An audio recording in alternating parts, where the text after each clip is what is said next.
welcome to episode 13 of Obsessed and So Obscura, a Matt Berry music podcast.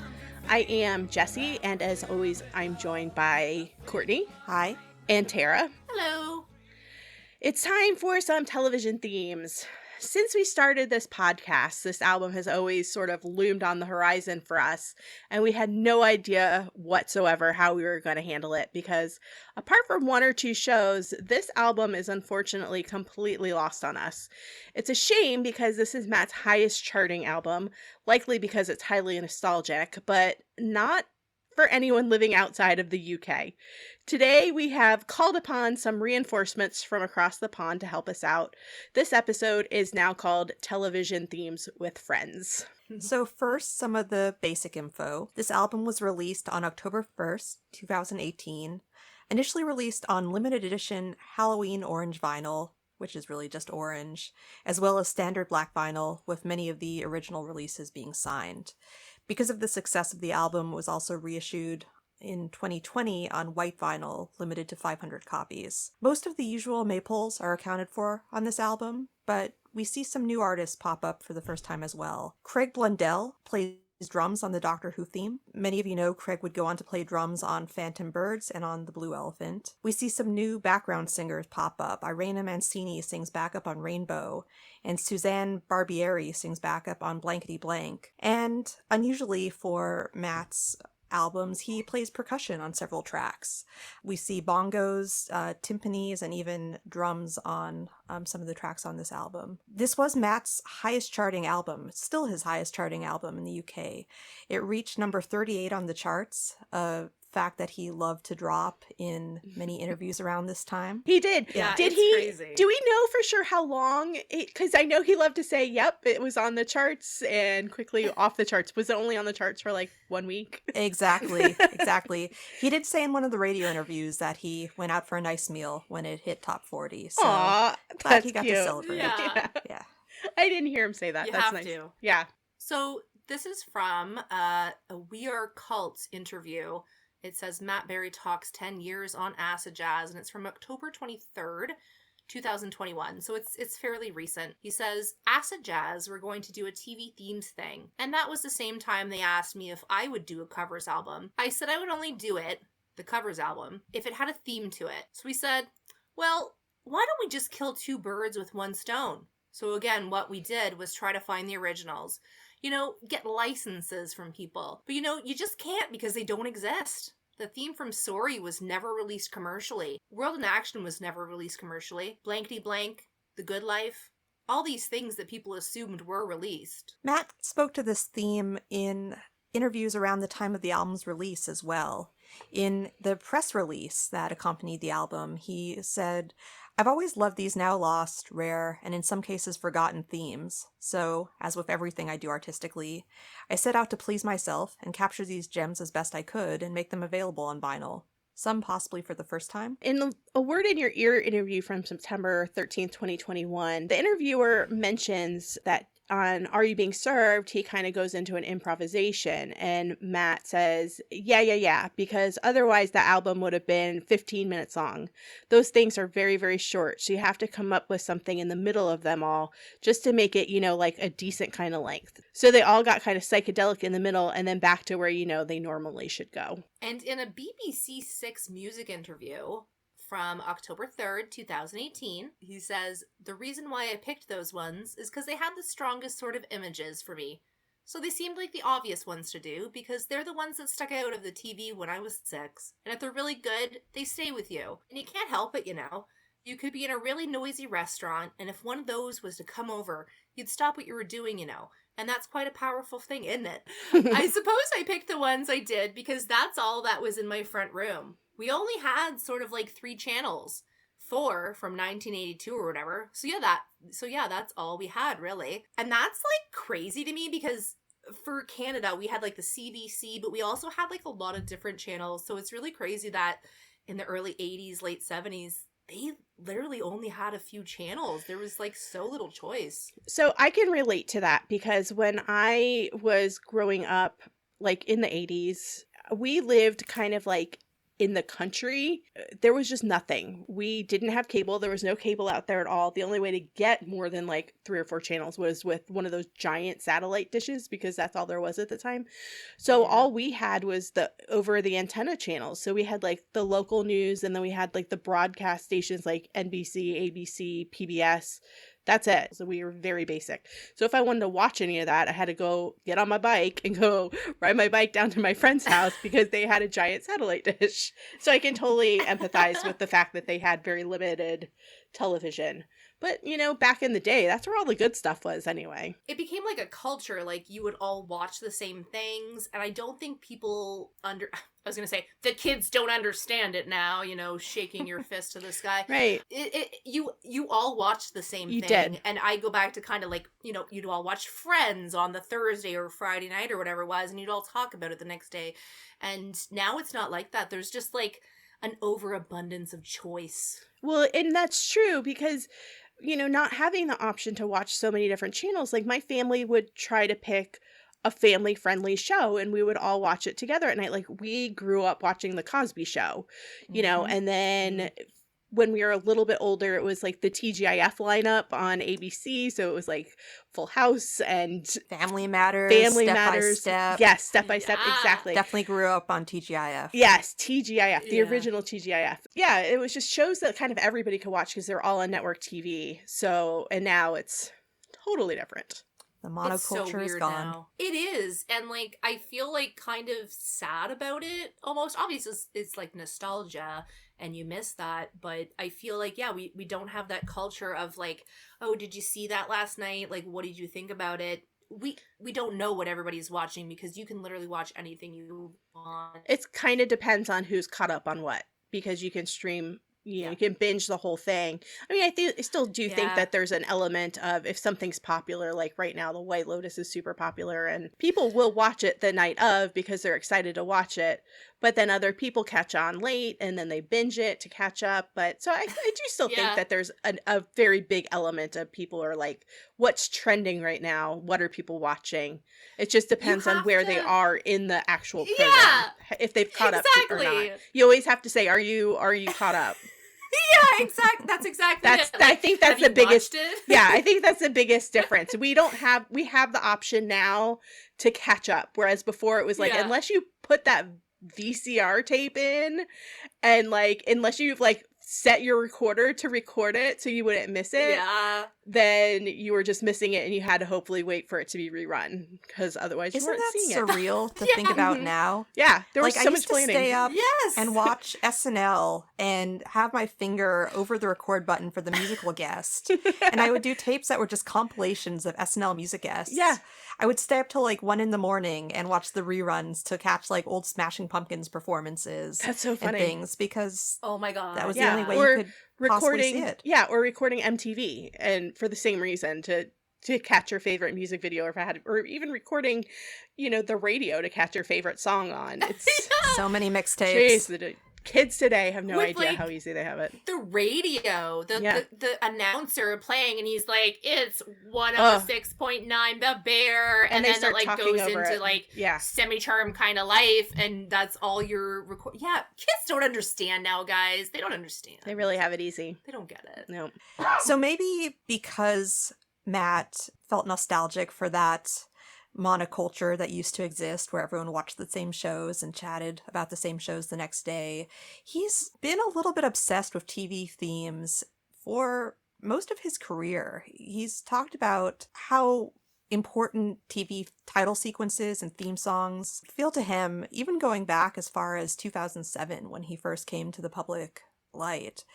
Speaking on the topic in 2019 to an interview he did for Electric Sound magazine on October 10th, 2019, he said themes are an important tool to set the vibe of a TV show. They put you in the right kind of headspace to then deal with the actual program. Also, with a lot of themes in the past, they're difficult to find. Things like World in Action and Sorry, I just couldn't get a hold of them. It occurred to me that I'd better do a pretty faithful sound alike, so other people looking for recordings will get a fairly faithful rendition of those quite famous themes. In the same interview, he said, "There's a skip button with Netflix where you get rid of the title sequence someone spent fucking ages doing. No one's interested in the hundreds of crew that worked on the show. That's being ignored. I'm not convinced that Doctor Who would not have been a hit if it didn't have title sequences to introduce you to whoever the new Doctor was." So I just wanted to point out that ever since I read that quote of his, or that really stood out to me, because I am guilty of watching a title sequence maybe once or twice and then skipping it.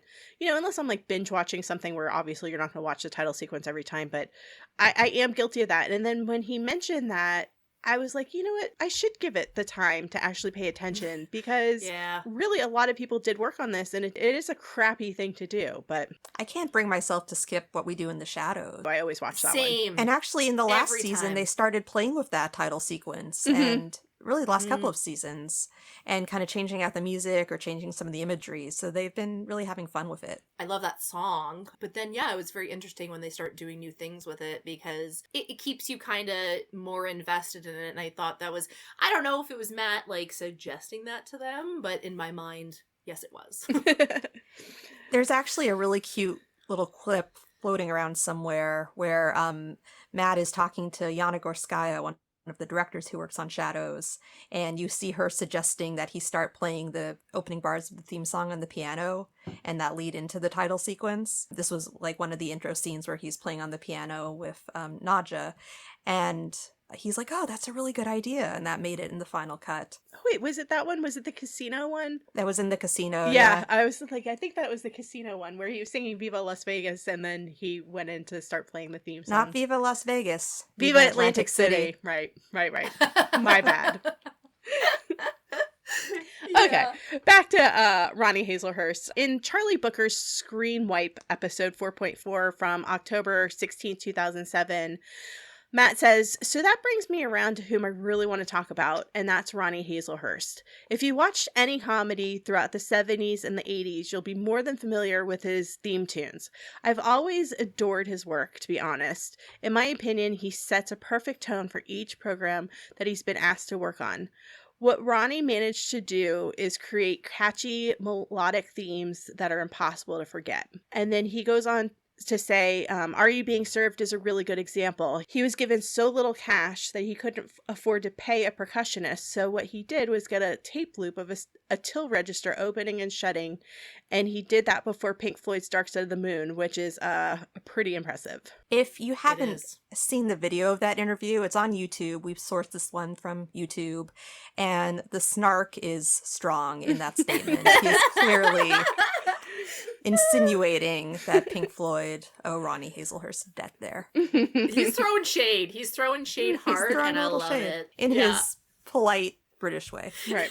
So on a BBC Six music interview with Chris Hawkins on October 21st, 2018, so this is going back a little bit, he says, "There's something very memorable about the stuff he did, so that was always going to be featured fairly heavily. He had this trick that most people know about, where you put the name of the show within the top line, the melody." And he elaborates a little more in that interview about what he meant there. Basically, he talked about how Ronnie Hazelhurst would actually kind of embed the song title in the cadences of the song. So the rhythm of the song itself would almost sound out the song title to where it was subtle, but you would kind of make that association. We mentioned that Matt's fascination with TV themes goes back to the very earliest days of his career, and that's true with some of these songs as well. Even as early as the Opium Tour, back in 2005, 2006, Matt would perform some of these songs live. They've been floating around the Maypole's Overture for well over a decade. One of the songs that's been kind of a standby in his live set since those early days is a Ronnie Hazelhurst song, along with David Croft, "Are You Being Served?"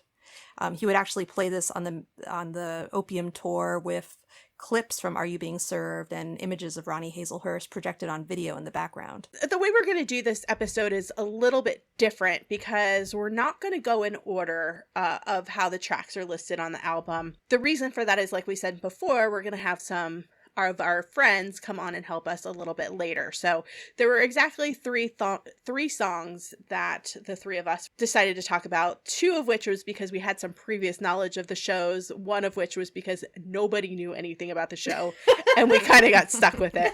So we're going to start off with the with those three, and then we'll jump into the rest of the album with our friends after this. So just so you know, we're not out of our minds. We're doing this on purpose. That's the reason the songs are out of order. Yeah. And also we should mention too, Matt didn't write any of these songs. We're not going to do our usual star rating thing because it's kind of pointless. Yeah. Not only are they covers, but they're covers made with the intention to sound as close to the originals as he could. Exactly. Are You Being Served is one of the two shows that any of the three of us are familiar with on this album. And this one was one that I used to watch all the time. It started in 1972. It ran, I don't think, like maybe on and off until 1985. I think there was like a spinoff, and it is basically just a show that is set up in a department store, and you have a men's and women's section in a multi-level department store sharing floor space. When they ask a customer if they need assistance, they just say, "Are you being served?" So, it's basically about hijinks that occur in a department store, and it's very funny. And if you have the chance to watch it, I highly recommend it. Right now in the United States, it's only streaming on BritBox, but as with anything, you can find it elsewhere if you really look for it. But yeah, if you want to just be easy, go to BritBox. It's on there.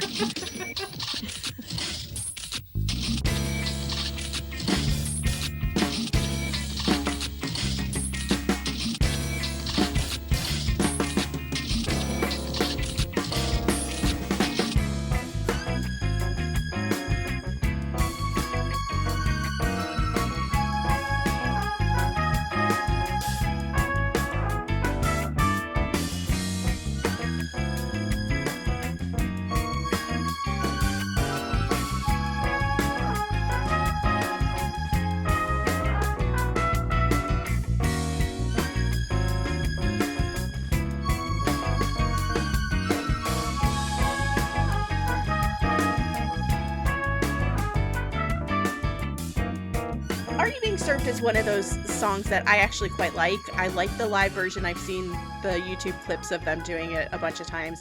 I think it's really cool. I think the cash register effect is it's a really good effect. It serves its purpose in multiple levels, and it was almost, I think, maybe a blessing that they didn't have the budget for an actual percussionist, because I don't think it would have been nearly as good with actual drums. It's such a creative kind of backbone to the song, and really does set the scene for the show. Yeah. I've watched a little bit of the show, not as much as you have. The vocals on this song are spoken word. Replicating the theme song, you hear Cecilia Phage as the elevator operator calling out the different floors as you go down and then up.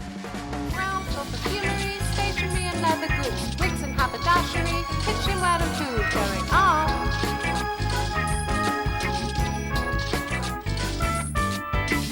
Floor telephones, gents ready-made suits, shirts, socks, ties, hats, underwear and shoes going on.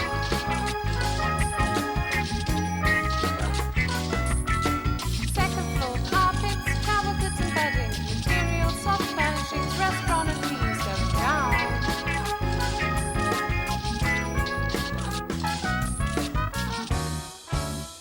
This is the one time her vocals show up on the album. She doesn't give her usual backing vocal duties. We mentioned those go to a few guest vocalists on this one. But of course, as one of the maypoles, she does make her appearance. And she's always done this. She did it in all the live shows too, and she's so good at it. She really does sound like the original elevator operator. She really gets into it in the live shows too. It's fun to watch. It is. I think it's a really fun theme song. It does, and it fits the theme of the show perfectly. One of the other songs on this album that at least some of us were familiar with, and that I think a lot of Americans are familiar with, is Doctor Who. This is the most famous British sci-fi show. It is It holds a Guinness World Record as the longest-running sci-fi show in the world. It's been on almost continuously since 1963. There was a little bit of a gap between 1989 and 2005, but the show got rebooted in 2005, kind of in a grittier incarnation, and it's been on ever since. This show is goofy as hell. Sorry, I'm probably gonna offend some of our geekier fans saying that. Well, I don't know if that's more offensive or the fact that I have never in my life watched one single episode of Doctor Who. Oh, Jesse! Never. The biggest Anglophile ever. I know. I know. My sister Yeah. watches the show. My sister and brother-in-law watch it. My niece watches it. I've never, ever watched it. And I think the reason is because I like to start things at the beginning. I don't like to jump into the middle of a series. And Yeah. how do you even freaking do that with a show that's been on this long? Like, I feel like that's ridiculous to even attempt it. So You couldn't even if you wanted to, because like a lot of shows that have been on this long or that had a run in the 60s and 70s, there's actually a few episodes missing in the middle. Yeah. There's been some that have been partially reconstructed through photos that they took on set or like audio reels that survive, but there's some runs of this show that are just lost to time. One of the most unique characteristics of this show is that, so many of you are probably aware, it's about the adventures of a time-traveling alien just known as the Doctor. He hails from the planet of Gallifrey, which is a lot like Earth, but not Earth, definitely not Earth, and travels through the universe in a time-traveling spaceship called the TARDIS, which looks like a blue British police box, but definitely isn't a police box. It's the TARDIS. Don't mistake it. Unlike most shows where the main character is played by one actor throughout, the Doctor regenerates periodically. What does this mean in practice? That the actor playing him quits or dies. But or gets fired. or gets too difficult to work with. One of the noteworthy characteristics of this show is that there have actually been 13 Doctors. There have been 13 actors playing the Doctor, starting with William Hartnell back in the early 60s, and just a few years ago, Jodie Whittaker became the first woman to play the role. We just got a new Doctor announced, I believe, over the summer. So this is part of the tradition of the show, is that the Doctor will periodically regenerate, and it keeps the show fresh. Doctor Who is famous for its villains, particularly the Daleks, who are just the doofiest looking robots. Seriously, this show, even now, is made on a pretty low budget, and it's part of its charm. It's not flashy. It uses a lot of humor. It's actually really, really entertaining.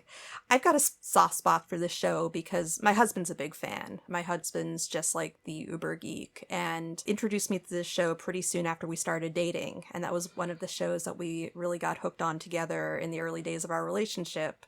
We watched a lot of the Matt Smith was a Doctor at that point, so a lot of Matt Smith's Doctor Who run, later to play Prince Philip and a lot of other more dramatic roles.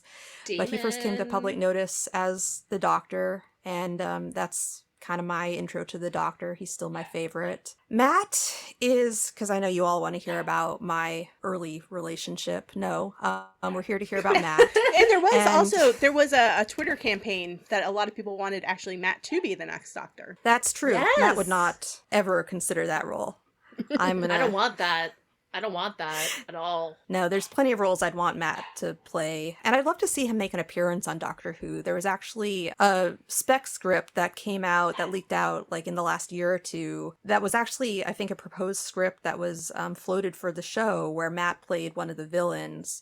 Show itself never got made, but Matt is a big Doctor Who dork. Even beyond covering the theme song, he's talked about the show being an influence on him. He's talked about Tom Baker, one of the most famous actors to play the Doctor, being an influence on his acting style. There's videos you can see of his apartment, or I'm sorry, his flat, where he has a miniature TARDIS on his desk. And one of the articles that we sourced for this episode, the one that we've quoted a few times from Electric Sound magazine, comes with a photo shoot where you can actually see little figures of the different Doctors all over his studio. So this is not unusual for a British guy of his age, his generation. Kind of speaking to the impact the show had on him, from the BBC Six music interview in 2018, Matt said, "The way that I can do is to think of what gave the kind of, longest lasting impression, and it would be Doctor Who, mainly because of Tom Baker. That was what was frightening for me. It wasn't, the pony monsters and all the rest of it. It was him. And I've said it before, he thought of himself as being, a sort of Father Christmassy type. Whereas for me, it wasn't at all. He was terrifying. And him coming through in the title sequence looking straight down the bottle, which I don't know whether you're allowed to do anymore because it does scare kids. Massive eyes, straight down. That was terrifying. With that actual music, because the music itself, until you get to the middle section, the sort of hero section, is unsettling. So I mean, all those things are an accident, aren't they? I don't think it was an intention to have all those elements, but they did. They had all those elements, and that frightened me. I think it's so funny that he's mentioned so many times about not being allowed to look straight into the camera because it frightens children. Like, is that just a thing in the UK? Because I swear to God, every kids show here where it's a live person talking to the audience who is, the TV, they're looking straight at the camera. Like, that never bothered me when I was a child. There's an interview with Steve Agee, not a music-related interview, but if you like interviews where Matt's more off the cuff, hunt down the episode of Steve Agee's podcast. It's called He talks about how in England you're not actually allowed to stare down the camera because it's too scary, and not that I'm going to challenge Matt Berry on British TV policies. I think it's bullshit. Really? Yeah. I have a call bullshit. It sounds crazy. I just don't get it. I just remember. It does sound crazy. I remember, watching Sesame Street or watching Mr. Rogers. Mr. Rogers especially, he would spend the entire episode looking directly into the camera. Mr. Rogers is like the least scary person ever in existence of TV. Okay. So I don't get it. I don't get how that's scary.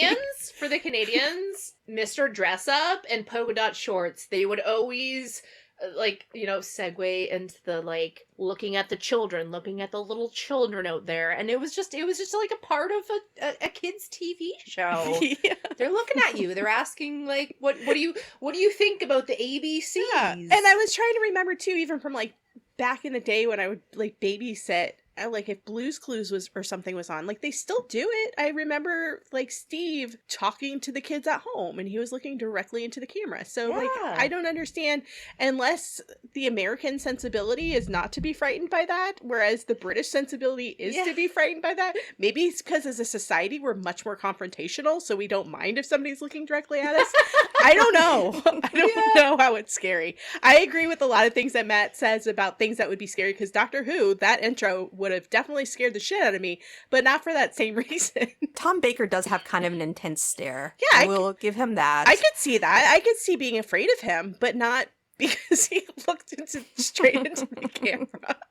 More because he plays a time traveling can't. alien. Right, exactly. And everything from the 70s was scary, and also because low budget sci-fi is scary. Oh goodness, I will never understand him. Love to try though. Great. It is fun to try. That's what we're here for. Doctor Who is probably one of the most famous, if not the most famous, of the songs Matt covers on this album. This theme really, truly is iconic, both as a piece of television theme music and also as one of the first pieces of early electronic music.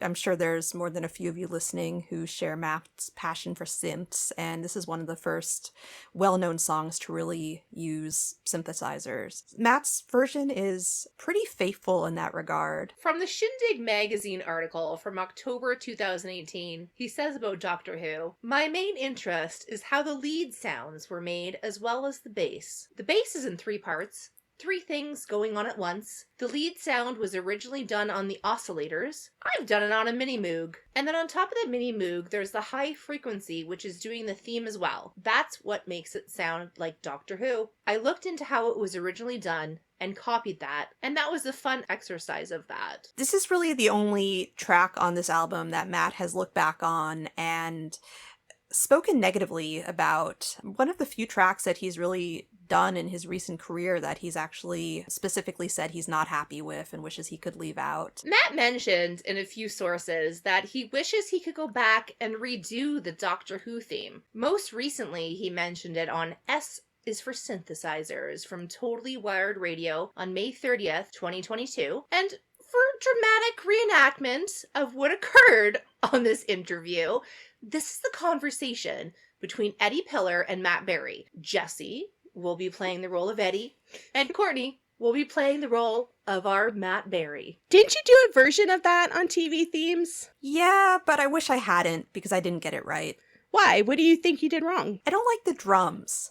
I don't like the sort of glam rock drums that I did. I wish it wasn't on there, but... The KLF did a kind of glam rock version of that, didn't they? Yeah, theirs was good. Because I sent my version, because I sort of know Paul from Orbital, and he said, it sounds very much like you. That's what he said. Is that a compliment or not? We don't know. I don't know. That's the thing. But I could... See, because these days when someone puts out an album, they can still sort of mess with the tracks after they've been released. They can take them off Spotify and put them back. If they're digital. Yeah, sure. But obviously you're very successful physically, and by physically, listeners, we mean records and to a lesser extent CDs, because CDs are still selling now. Yeah, but fuck CDs. What I wish I could do now is go into that album, take off the Doctor Who, do it properly, put it back. Well, you know what you can do. What?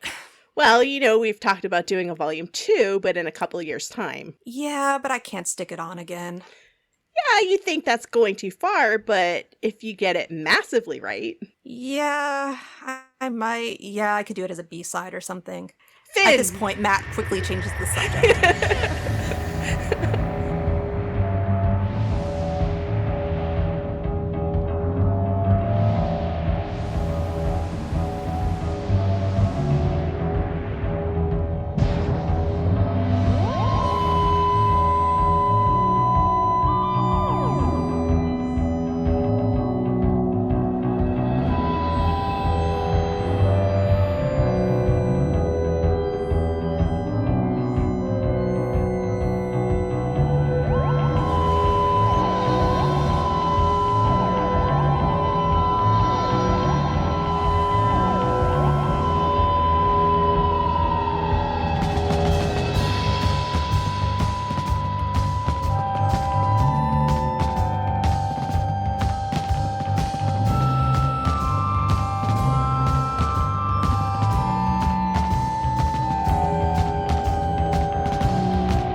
If you listen to the original version and then you listen to Matt's version, it seems like what he did was he kept the original melody exactly the same, and then he changed his by introducing a drum line. Like, the beat in the original, it wasn't a percussion type beat. It was just a timekeeping thing. I don't know how to explain it. But there definitely weren't... Like a metronome, almost. Yeah, but it wasn't... Yeah. Exactly.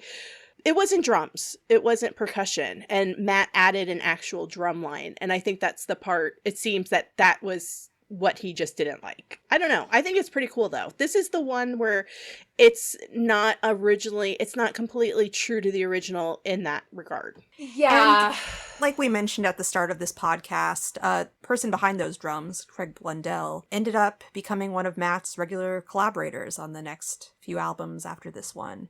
So yeah, clearly there was something he liked. Right, and it's nothing against his playing, I don't think that's the issue that he has.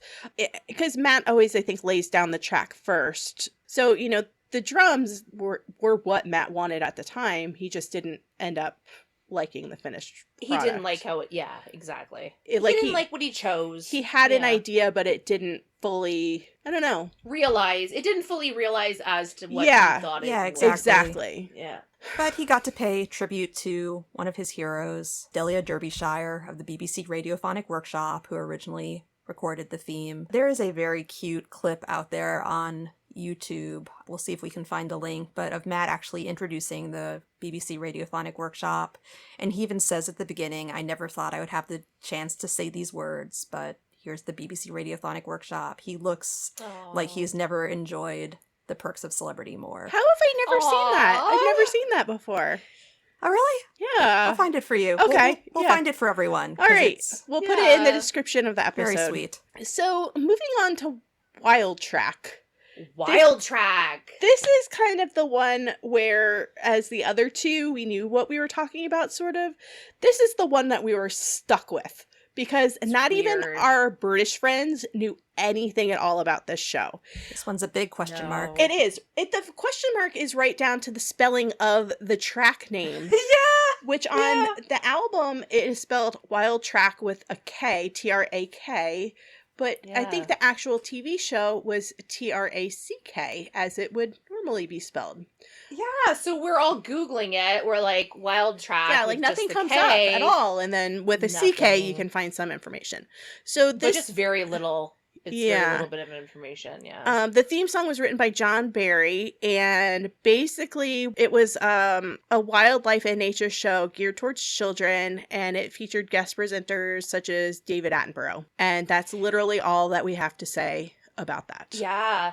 It There's- ran from there's really not 1978 much. to 1985, Oh. and a lot of shows that ran during that era, especially a lot of shows like kid shows, game shows, soap operas, a lot of shows that were kind of deemed to be of less cultural value, were actually recorded initially on VHS and then taped over. Like for cost purposes, they would reuse the tape Yeah. repeatedly, which is why, for example, you have big gaps in Doctor Who, and there's a lot of important pieces of television history which are just missing. Wild Track is one of the yeah. shows that kind of fell prey to that. Yeah, and it's so interesting too because, you know, our friends that are going to join us soon, they all fit within that, you know, age-wise. They're all somewhere within that age range from where they would have been watching the show between 1978 and 1985. And yet none of them had anything to say about the show. Like they'd never seen it before. They didn't have any information. So I just thought that was really interesting too. Like how obscure of a show was this actually that nobody seems to know Yeah. anything about it. No, I mean, it that's ran for So- 88 episodes. Yeah, it was a long running show. That's a lot. You would And think. it had David Attenborough. Like, come on, that's friggin' David Attenborough. He must have been popular even back then as like a nature guy. Oh yeah, he's been doing that for forever. So Yeah. So I found some videos of Wild Track. And it seemed very like, you know, it was fun and it was talking about nature, and I would have really gravitated to that as a kid. And one of the interesting ones I found was actually from the TV Museum is looking for donations or loans of old Philips VCR 1500 or 1700 tapes. Please get in touch via YouTube message.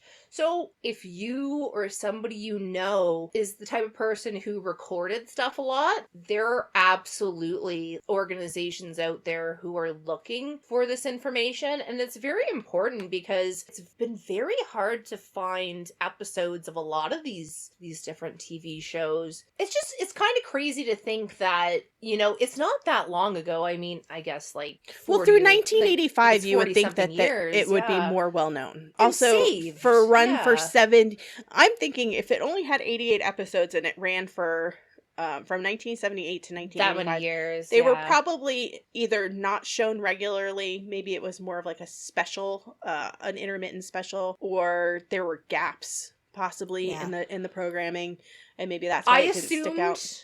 I assumed they were replayed a lot because we would have stuff kind of like that where it was like nature stuff on the Canadian broadcasting, and it would be played a whole bunch of times, so you'd be seeing the same penguins and the same like chickadees and like whatever, you know. So I just assumed it was kind of overplayed, but Well, if it was It seemed overplayed, very then people interesting. would probably know about it. I'm thinking it was underplayed, and that's why nobody knows about it.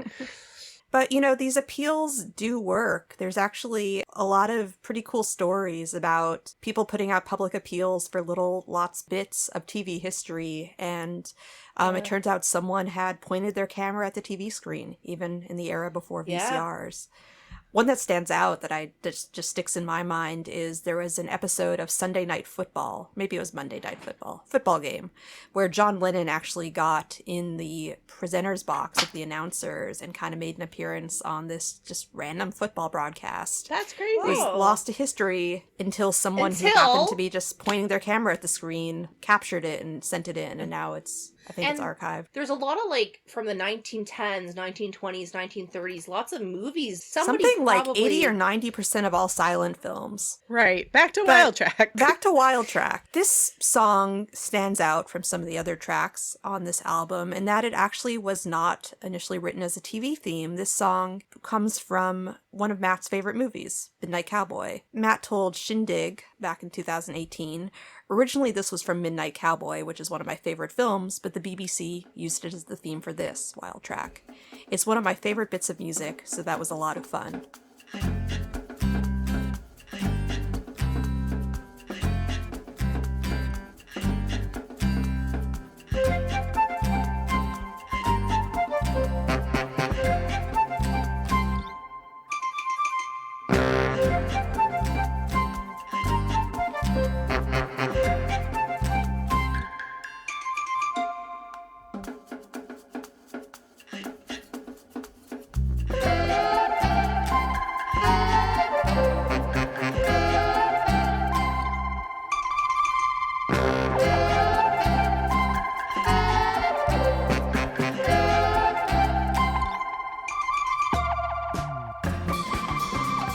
I'm glad this is one of Matt's favorite bits of music because this song is like an ice pick to my frontal lobe. Aww. I think it's That's really, nice. really cute, actually. I like it, especially if you watch it with the opening credits. The way it's synced up with the animals, I think, is really sweet. It Yeah. doesn't scream nature show to me, but it does sound like a kid's show. It definitely sounds like a kid's show, which makes it really funny that it was originally written for Midnight Cowboy, Yes. which is most definitely not a kid's movie. That's like a very gritty early 70s movie about a street hustler and a male prostitute who become friends. We did pull up the clip, Jesse and I pulled up the clip of the scene where this plays in Midnight Cowboy. The song was originally called Florida Fantasy, and it literally plays over a fantasy sequence of the characters living it up in Florida. And it kind of works ironically in that scene, from what I could tell. Kind of works ironically to like sort of spotlight the absurdity a little bit of the fantasy the characters are having about Florida. I'm sure Jesse, as our token Floridian, you can cast a lot of holes in that fantasy. Yeah.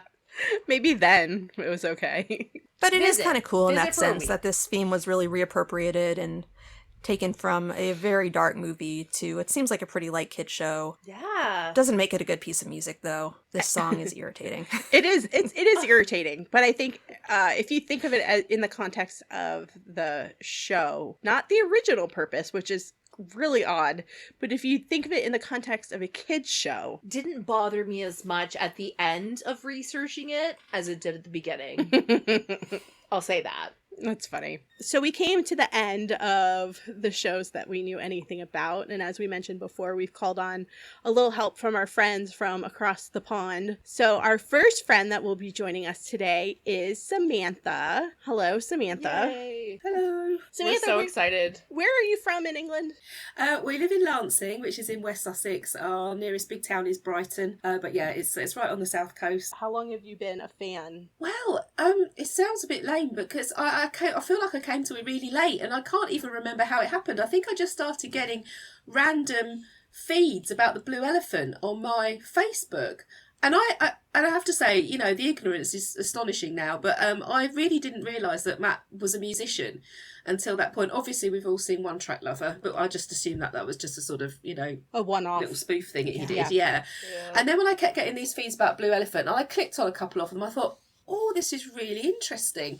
And when was it? It was summer 2019 because it was before COVID, wasn't it? And I just thought I played it to Paul and I said, this is that guy from the IT crowd and he does music. And we were like, oh, that's really interesting. And so I bought it and we played it all that summer and it was amazing. And it was totally like unlike anything that we'd ever heard. And from then we really started looking into his back catalogue and were consumed then. And it was like this rabbit hole that we went down, and we've never really come out of it. And That's awesome. So you started with the Blue Elephant. Yeah, so I kind of like started and then had to work my way back. Yeah. And then it was but that was really interesting because it then showed you just how diverse all of his work is. Yeah. And there's nothing is the same. Exactly. And and when I started with that, and then I think I can't remember where I went to next. I think I went somewhere in the middle, like I can't even remember now, but I think then I went back to like Witch Hazel. Way back to and almost that the was beginning. like and then I remember we took ourselves up to Scotland in the car, and we played a lot of it then. And it was like, each one you played was completely different. Each album had a different feel and different influence. But so it's been a bit of a love affair ever since. That's really. awesome. Yeah, so we first connected with Samantha actually the same way that Jesse and Tara and I all met, which was through the Matt Berry Music Lovers Facebook group, which Tara founded. And that's where the idea for this podcast first had its genesis. As some of you might be aware, it was actually a one-off joke that I made as we were talking about an article we had read.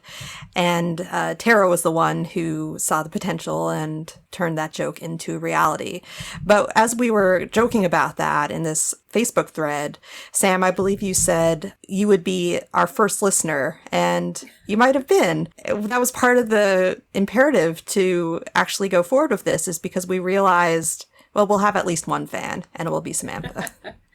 Well, I'm very grateful that you did, because it's a great idea. It's a brilliant idea. We figured we'd have maybe 10 tops. 10, 15.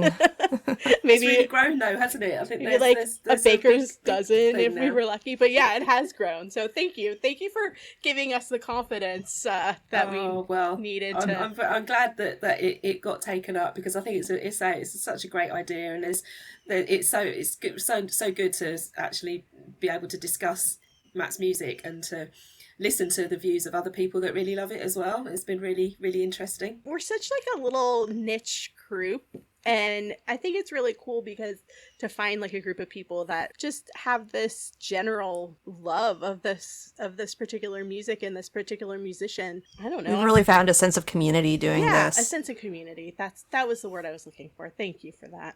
So Samantha is going to help us with some of the songs that we did not know anything about at all. So some of these TV shows are more obscure, especially to us North Americans, but some of them actually had quite a bit of cultural impact in the UK, which is where Sam is going to share some of her memories and her expertise. Yeah, because even though we can, find some of them if we really look, you'll see, we can find clips on YouTube, without having lived through when these, at least some of the time where these shows were run or rerun, it's impossible for us to know what the cultural significance of any of them are.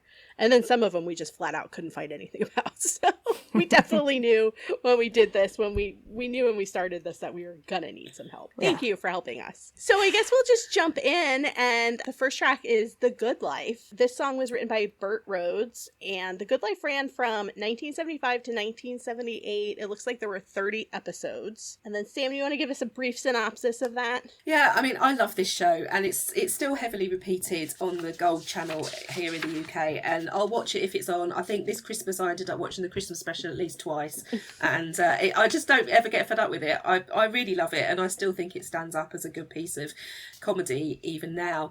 So the basis of the show was really the relationship between two neighbours in a cosy middle-class suburb in Surrey, which is a county which is quite close to London, so a lot of people live there and go up for London for work and things. So the men worked together, and one was very sort of management and moving up and things like that, and the other one basically got disillusioned with middle class life and decided that he was going to propel him and his wife into a dream of self-sufficiency by turning their back garden into an allotment and trying to grow their own vegetables, keep their own chickens, and have a goat and things like that. So that was like the basis of it. So you had two, on the face of it, quite different couples, but they were very, very close friends, and they were very, very supportive of each other, even though they didn't always agree and things like that. The sort of basis was the closeness of their relationship. it still makes me laugh even now. And I think one of the things that I think is interesting about it is that it's really just based on those 4 characters. There are sort of supporting characters that come along every now and again or who are mentioned, but so neither of them had children, so you don't get distractions of other family members or other stuff going on. It is really about these 4 people, and although they're very different, you know, there's still the fundamental fact that, you know, they're very, very close. And I think there's an interview with Felicity Kendall, who was one of the female leads in it, and she basically says that they were all very close in real life. They would socialise together, they would eat at each other's houses, and I feel that you get a sense of that actually from the characters and the way that they're portrayed. And they were all absolutely brilliant actors. Richard Briers had a really reputable stage career, and they all went on to other different things. I think Richard Briers and Paul Eddington have now passed away, which is really sad, but Penelope Keith and Felicity Kendall are still around, and then, you know, if they're interviewed, they're asked about it, they're still happy to talk about it, and it's just still you know, seems to be something that is held with a great deal of affection for a lot of people. Well, certainly by me. I don't speak for everyone, but I still really love it. So this is one of those songs that I think had spurred Matt to record this album because he couldn't find a copy of it elsewhere, as he had discussed in some of the interviews we named earlier. He told Shindig magazine, "The reason I picked The Good Life is because it's not commercially available anywhere. Like a couple of others on this album, the reason I picked them is so they existed on record. I used to like the show. It might seem kind of formulaic, safe comedy, but it's really well acted with great comedy actors with good timing." I think this is one of the shows too, if any of our American listeners are interested. I think this is the other one that's on BritBox right now. I was really quite surprised when you said you didn't really sort of like know The Good Life, because it's just been around for so long and it's still repeated. I just took it for granted that it would just be everywhere and that the BBC would have just sold it, you know, across different networks and whatever. But so I was really quite surprised at that. The BBC is very stingy with sending us stuff.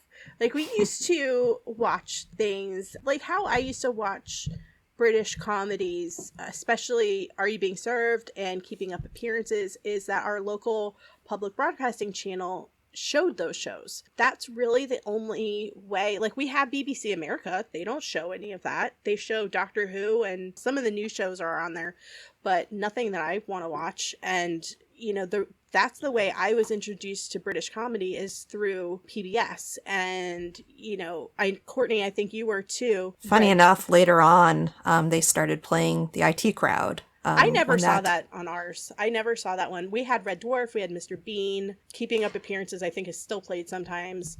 Are You Being Served? Those are the big ones that I remember. I don't remember them ever showing the IT Crowd. And they played, you know, that's how I watched Downton Abbey and Poldark and all that Called stuff. Midwife. Yeah. They play a lot of the British dramas, but not a lot of comedy anymore, which is very upsetting. I grew up in Dallas, which is probably the least cool major city in the US, but the one claim to fame they do have is that their PBS station has kind of been ahead of the curve in playing British comedy. They were actually the first station in the US to play Monty Python. Oh, really? So that's cool. I got lucky in that regard. Yeah. Jesse had put together a really good playlist, and I have really gotten into The Good Life. I think I'm on like episode 6, but like I really, really like it, and I've been watching it at work, like when I'm doing other stuff kind of thing, and it's really good. I really like the like self-sufficient thing, and I think it's really cool to see them kind of dealing with it in the 70s. And I'm like sort of a farmer. I'm like a hobby farmer, so sometimes I'll be like,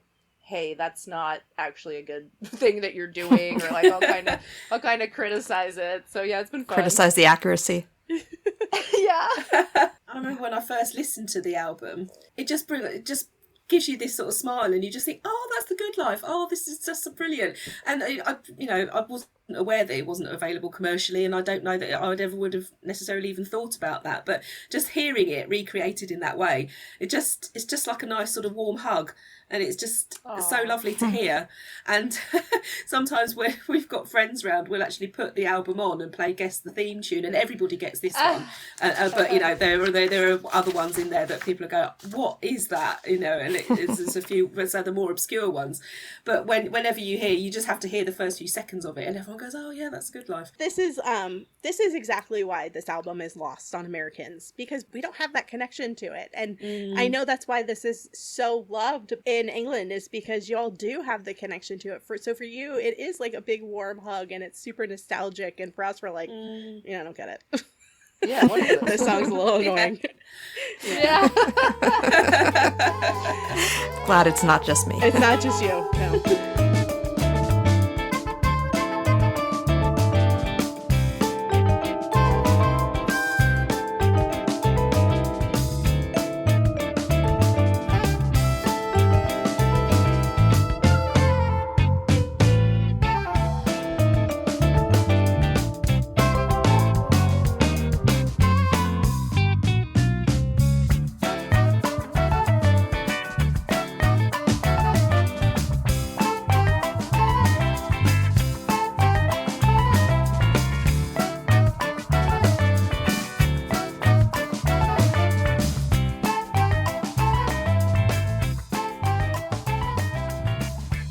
The theme echoes the relationships in a way, and especially the way that Matt's done it. One thing I did pick out from listening to his version was that he's got like these door chimes that go through it, and I don't think that's in like the original 30-second little bit from the show, but that kind of like makes me think of neighbours popping in and out of each other's houses, which was kind of like the basis of the whole thing. So it's like ding dong, and and it's like the neighbours are just coming in, and they just would let themselves into their own into each other's houses a lot of the time in the show, but that kind of it felt like that was pulling it together.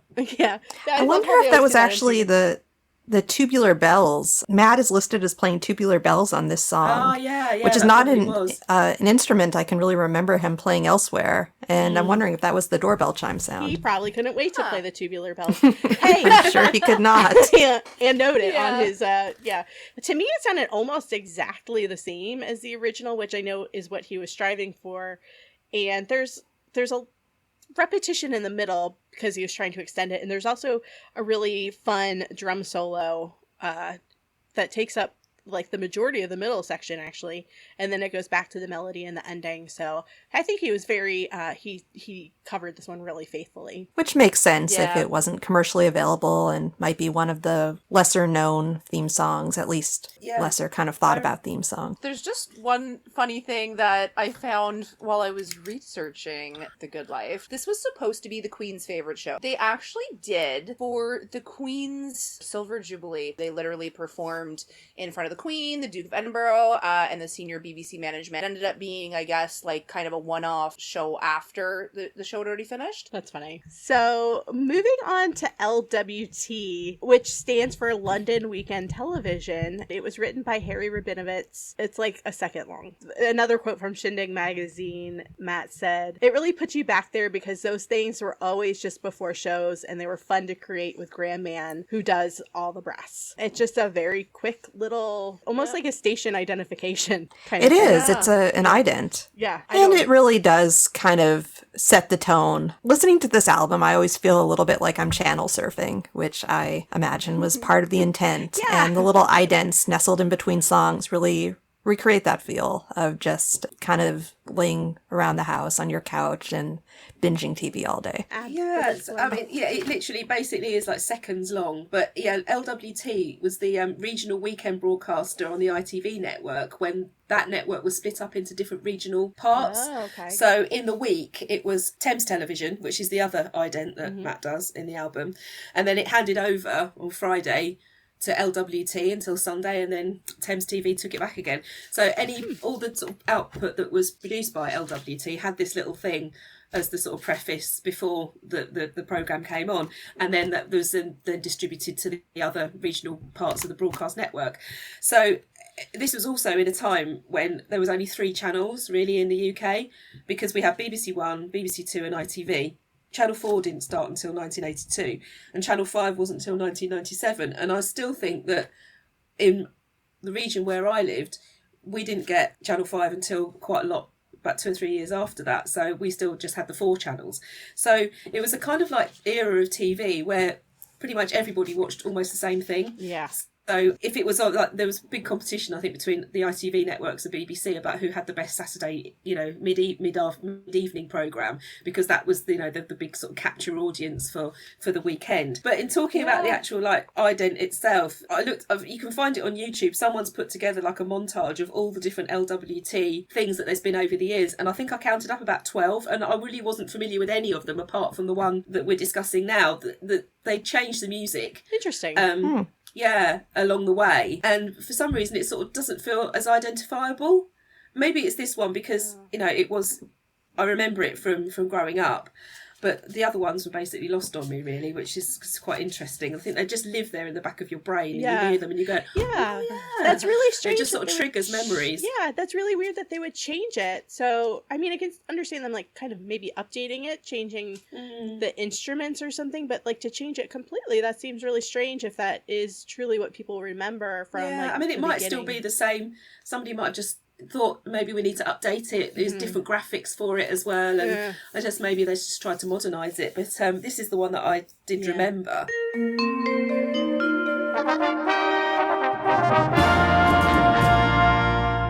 To me, the original version sounds like it's a full orchestra, and then Matt's version, it starts with it sounds like a little bit like a dreamier sound, and then it's just horns, which I guess is what he was talking about with Graham Mann that does the brass, because, I mean, that's really all his version is brass, but the original to me sounded like it was a full orchestra. Which I'm sure was budgetarily prohibitive. I would imagine so. In replicating this completely. Yeah.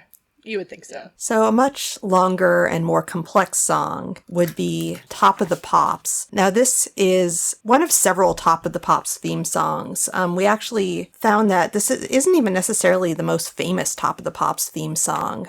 There were, we looked it up before, like over 10, I think, themes that this show used over the years. But this is the one that was used in the early 80s, when Matt probably remembered this show most clearly. He's talked pretty extensively in various interviews over the years about his relationship to Top of the Pops and how it really kind of awoke his passion for music in a lot of ways. And his general aesthetic as far as kind of the folk horror that has been a theme in his music, especially in the early years. He's shared the anecdote many times of watching Kate Bush on Top of the Pops as a young child and feeling terrified by her. He's described her as seeming like a sexy witch and feeling kind of scared and attracted and drawn to her and repelled by her all at the same time. And if you watch that video, it is readily available on YouTube. I totally get that. It's Wuthering Heights, right? Wuthering Heights, I think so. Yeah. And guess why he was terrified? Because she was staring straight down the barrel. That's right. Which is I kind of remember that. I have sort of like a memory of then going to school the next day and we were all trying to do the dancing in the playground, or the sort of like, the waving of the arms and the hair, and all the sort of balletic moves, and I kind of totally get what he means about that. It was really quite spellbinding seeing that for the first time. Yeah, a kid. I've watched the video and I can see how he could get terrifying, even not the fact that she was staring straight into the camera. She's very, very intense in that video. Very intense. Yeah. And we should also mention, Top of the Pops ran from 1964 and in some capacity to the present. And there's been over 2,000 episodes. And I think, Sam, you could better probably touch on this. It's not currently on as a regular program, right? I don't know when that ended. No, I can't remember when it ended, actually. I should have really looked that up. But you still get, what you get is kind of like Top of the Pops compilation type shows. They sometimes call it Top of the Pops 2, because it's mainly on, I think, BBC 2, where they take a year and they say, okay, Top of the Pops from like 1996 or 1984 or something like that. And then they'll just give you like little captions about the bands and other stuff that was going on. There was actually a programme that we watched last night. I think it was Channel 5, and it was about the stuff that would like go wrong on Top of the Pops and things like that, or bands turning up drunk and Top of the Pops stuff bloopers. The famous blooper with All About Eve when they didn't get the feed because they were lip syncing, and they just sat there on a couple of like stools, and the music's playing to the sort of audience that's getting it on TV, and they're just sat there, and it's awful for them. It really is. I think I do remember that as well. So yeah, there was a program on last night about it that we watched, because I say it still holds a lot of resonance for a lot of people, and people still hold it in a lot of affection. And my main era of it is the Yellow Pearl era, with the Phil Lynott and the Midjool Yellow Pearl that Matt talks about, and I completely get what he means about it being, like really influential, and it's basically your kind of like first entry point into pop in a visual sense. And it was Thursday night, sort of 7:00, and I remember sitting there in the front room, cross-legged on the floor, just literally just trying to soak it all in, and just trying to get as much of it as possible. And it's really funny because it would have of like like the big established acts on there, like the real big hitters, but it would also have like the odd like novelty act alongside Big really acts. the big huge established acts of the day that were using it as their platform to get their sales up. So it had like that sort of rather strange weird mix. But it was like a collective thing. Everybody watched it. And I remember when Wham were first on it doing Young Guns, oh my God, the next day at school, it was like everyone was talking about it. And it was like, oh my God, did you see it? It was amazing. Oh my God, this is fantastic. And then that was like the biggest thing ever. I just got a real memory of going to school the next day and everybody being all over it. And so again, music now is literally instant, but at that point in time, growing up as a teenager, that's really your only entry point until you get a bit older and you start looking up things for yourself and you start exploring things that are like less mainstream. That's kind of really what I remember about it. And watching it with my mother, who just said, as I do even now, I sort of like hear modern music, it's a load of rubbish, it's not even proper music. And that's what she would say to what was on Top of the Pops. She had a particular hatred for Morrissey and the Smiths, with him prancing about with the the gladioli and the trout in the jeans and everything. And I think that's probably why I've still held on to all my Smiths albums for all these years. That's so funny. And I love that. Yeah, so I really remember, and I reminded her about that today because I told her that I was doing this. That's so She funny. really didn't get him at all. That's actually a perfect segue into this quote we have on this. It was from Electric Sound magazine from October 10th, 2019. It was probably the most important show while I was growing up. A box of magic every single week because it was the coolest thing on TV. All generations had an opinion on it. You'd have watched it on the Thursday night, and then you'd be taken to your grand's house the next day, and everyone would be talking about an act that had outraged them for some reason. If you want to get wanky about it, what you were seeing every Thursday was performance art. I love that quote. Yeah, it's really good. This is like get that. totally exactly what you just said. This was really a generational touchstone, it sounds like. Do we have an equivalent of that in the States and in Canada? I can't really think of anything that quite had this sort of cultural impact as far as music goes. I don't think I guess early MTV. Yeah, and early MTV is all I can think of. And it's funny, too, because in that same interview, he said that he spoke to Jean-Michel Jarre about Top of the Pops when he was doing that podcast with him. And he said, I spoke to him about Top of the Pops, and he told me it wasn't on French TV because music wasn't necessarily the most important art form. They had cinema instead.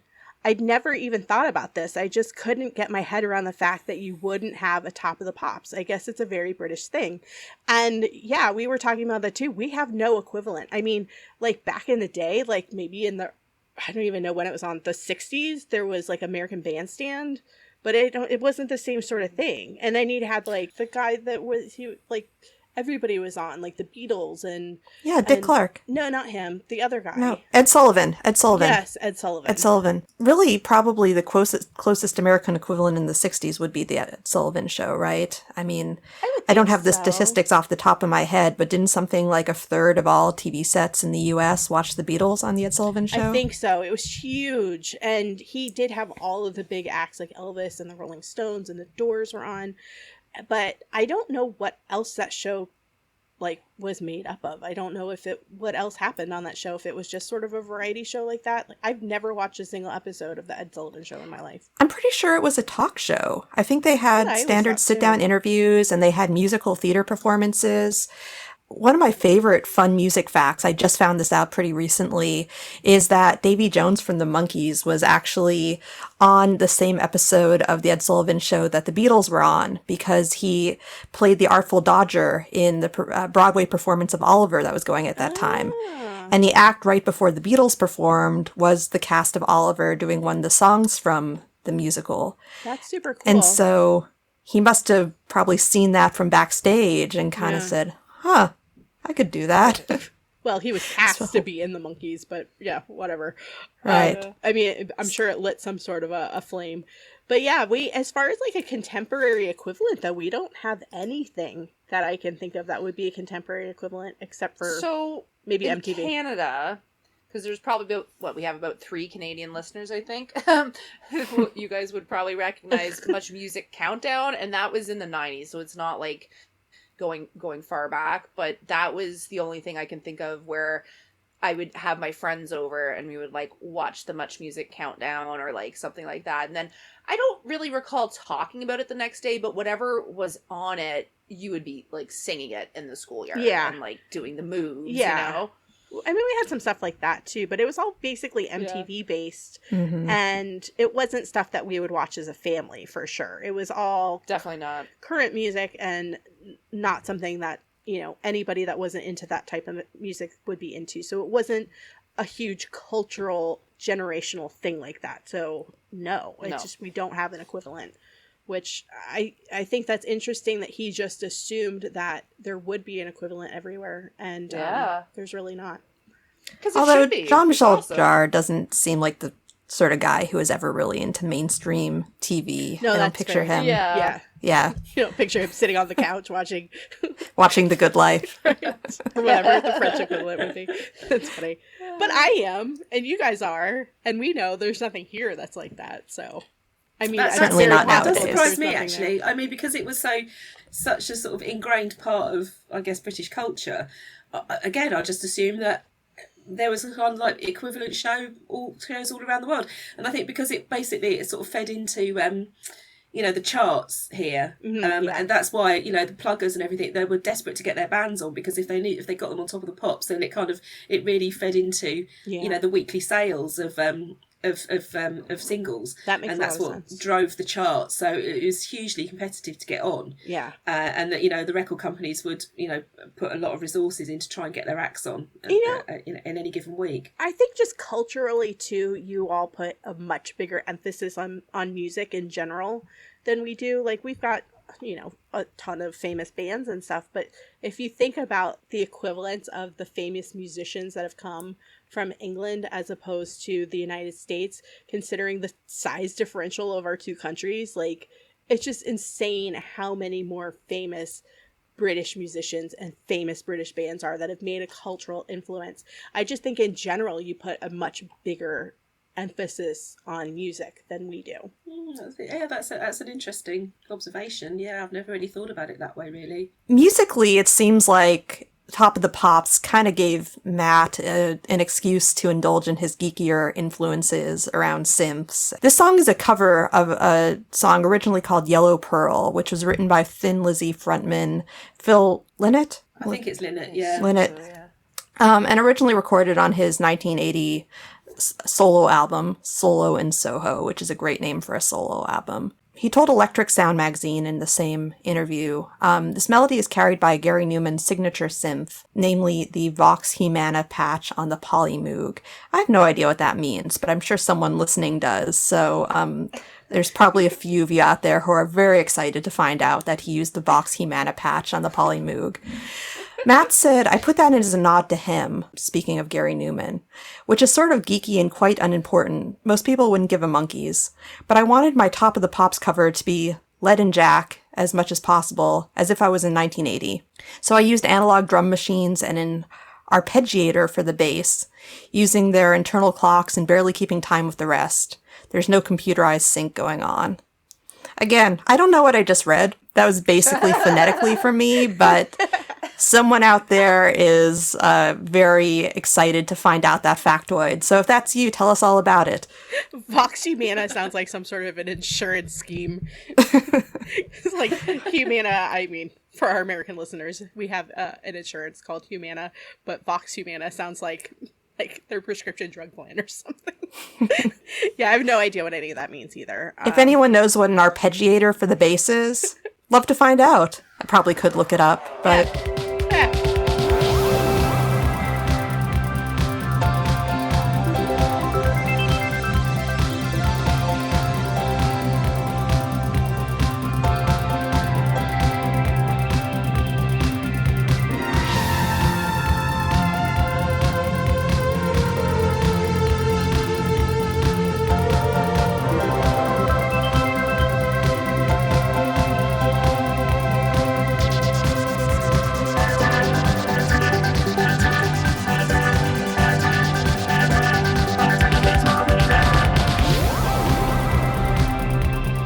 This song, I'm not a fan of it. I'm not a fan of the original. I don't think his cover of it, I think, is fine. I don't like that 80s sound, and that's just what this one is. It's so 80s, and it's just kind of cheesy to me, and I don't like this one.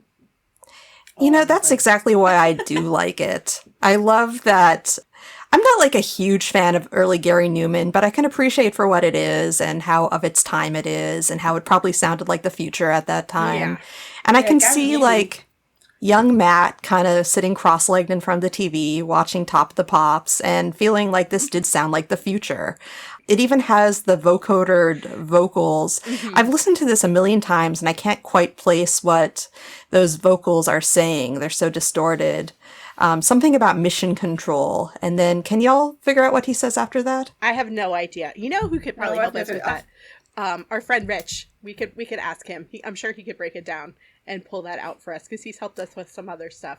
Yeah, And, he's the king of pulling out isolated vocals. Yeah, we could probably ask him to pull that out and send that to us because I don't know. I don't know what it says. So moving on to Picture Box. Picture Box was written by Jacques Lazare. Started in 1966. We don't know how many episodes and we don't know when it ended. I couldn't find anything about that. I couldn't find very much about it either. I remember it, and when I first heard the album, again, it was one of those like back of the brain things. It's like, oh God, what is that? You know, it's in there, it's familiar, but I couldn't put my finger on it.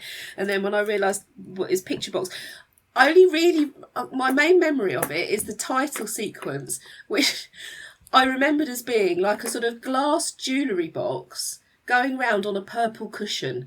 And I know that sounds bizarre, but that's kind of what I remember. And if you look at, if you can Google it, there is a picture of this glass box, jewellery box sort of thing on a purple cushion. And that's basically what I remember. But it was kind of like educational programming for children. And sometimes you'd watch it at school, and it was a huge event if you got to watch TV at school, you know, as a kid, because it would be wheeled out on this massive trolley and then switched on. And it was kind of like an excuse to think, oh, it's not a real lesson, we can just watch telly. And it would always be some sort of educational thing or stories from around the world. So like, you know, things happening in different countries and stuff. But, you know, it was educational, supposedly. Or sometimes if you were off school because you were sick, you might get to watch it. And, you know, then that seemed like, you know, a bit of a cop-out as well. It's not really much I can really think to say about it because it's in there in the memory, but really only associated with this bizarre image of this thing going around on a cushion. I watched and it. it being something that we used to watch at school. I watched it at Weird. the opening on YouTube, and I know what you mean. It was super weird. And then was there, I don't know if this was just the particular YouTube clip that I watched or if that's how it really was, but was there just like a 5-second still frame of just a man just staring back at the camera? So there was this male presenter. I should have written his name Oh, down he's the actually because presenter, I okay. found So he would introduce like the program, just say a few words about them, and then it would go into this film or whatever. But it was a strange one, I think, for Matt to hook into and to recreate, because I think if you ask most people, they wouldn't really remember it at all. So the fact that that piece of music has stuck with him to the extent that he's recreated it on an album, I think is really quite interesting. I mean, it's terrifying. It's really scary. Like, Yeah, that would it's unusual. really, really frightened me as a kid. It sounds like old-timey circus music, and that always scares me. And then combining it with that opening sequence, I'm like, what the heck is this? Like, that really would have scared the crap out of me as a kid. I just say that as an American who is not particularly well versed in British educational programming, it kind of lives on in our cultural consciousness. And I say we, meaning the British comedy geeks who have watched Look Around You. That's like my perception of what all British educational programming from that era looks like. That kind of dry, was... like stilted, kind of bizarre. There were some really weird things on for children in those times that were supposedly educational. We had some too, though. Like, I remember watching The Electric Company when I was a kid. Even The Muppet Show was a bit terrifying at times. I don't have these traumatic kid shows memories. Like, I think I missed out. I just remember Sesame Street and Mr. Rogers. Even on Sesame Street, there were some terrifying things, though. There were some sketches early Sesame Street that they would, Sesame Street would recycle stuff a lot. There were some sketches from back in the day that were like super creepy. I can't think of them now, probably because of the music. Maybe I was just a sensitive kid to being scared of weird things that shouldn't scare people. Not staring into the camera, not that sensitive, but like just other things. There's some like movies too, like The Neverending Story scared the crap out of me. What's the other one with David Bowie? Oh, Labyrinth. Cannot watch that movie. So scary. I didn't see Labyrinth until my early teens, and I later found out that this is a common experience, that David Bowie's pants in that movie awakened feelings in me that I hadn't felt before. No, I was too scared. Codpiece. David Bowie was kind of like a little bit effeminate too in that. I don't know why I think that, but just I guess his hair. Yeah, he's definitely got the androgynous thing. Yeah, in general, he was pretty androgynous. Very into him in that movie. I can't believe I'm with you on that one, Tara. That's what most people took away from it, and I'm just like, oh my god, this is so scary. I didn't like the puppets. The puppets freaked me out. And they were Jim Again, Henson like workshop puppets too. So like, I don't know. I should have liked it. He's too good at what he does. I didn't like it. Oh god, I wanted to mention too, this tune, the tune for this song, it was performed on a rare musical instrument called a glass harmonica, or also known as a glass harmonium. And the song itself is Manège, and it was written by Francois Béchet and Bernard Béchet, I assume they're brothers, and performed by Les Structures Sonores. So Manège actually means merry-go-round, and that is exactly what this song evokes to me, a very creepy merry-go-round. Yes, a merry-go-round. I would agree with that. Yes, for sure. It's the same like the fair or the circus. It just gives me the creeps. I would not have watched it. In the interview Matt did with Sean Keaveney on BBC Six promoting this album, Sean actually had the same impression. He mentioned to Matt that this is one of the most terrifying pieces of music for him of all time, to which Matt talked about how it's all slightly out of tune. He said, that one was another really difficult one. So I had a transistor organ, which I was slightly pitched down from everything else, and then I pitched it back up, so there were two that were fighting against each other, which kind of gives that sort of horrible fairground effect. It might have worked, I don't know, but I did my best. I think he did well. I think this is one of the more intriguing pieces of music on the album. It really does have that. I think we all had this image of kind of a creepy sort of dilapidated carnival. It really has that sound of like childhood going slightly askew.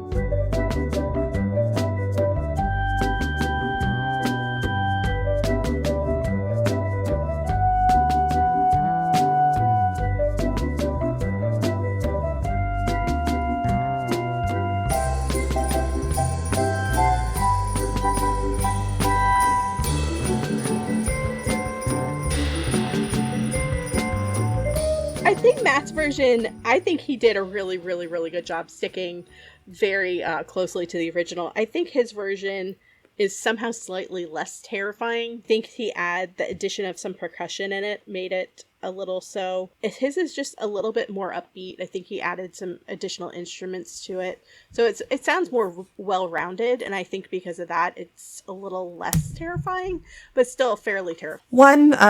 One interesting fact about this that I would like to just observe is that Matt plays drums. He played percussion on some other songs in this album, and he usually plays drums on all of his demos. For those of you who have heard Phantom First, he plays all the drums on that. But aside from Opium, which was of course way back at this point, I can't think of any other songs where he actually plays the primary percussion. Now, it's not terribly complex drums, but that's him. Yeah, I wonder why he decided to do it on this one, and maybe because it isn't a super complex drum beat, and maybe because he didn't actually have to keep perfect time, do you think? Yeah, that's actually a good point, that him not being the most technically sophisticated drummer and maybe being a little off the beat might have actually helped to increase that kind of uneasy feeling. So guys, I think we're actually going to leave this episode on a cliffhanger. Quite simply, there's just too much on this album to confine it to one episode. Stay tuned, though, for more from Samantha in part 2, as well as another friend from across the pond. You'll have to tune in to find out who. So in the meantime, though, follow us at Obsessed Obscure on Twitter, Facebook, Instagram, TikTok, and we have this really fun Discord channel, so come and join us there. And we're really interested to hear everybody's thoughts on this album, and especially the theme songs and shows that we've covered so far. It's been very interesting for us, all the research we've done as people who have barely heard of most of these shows. So it'd be really cool to hear from not only the Brits, but people from all over the world on what you thought about this. So yeah, let's chat. Thanks. You and me and the baby.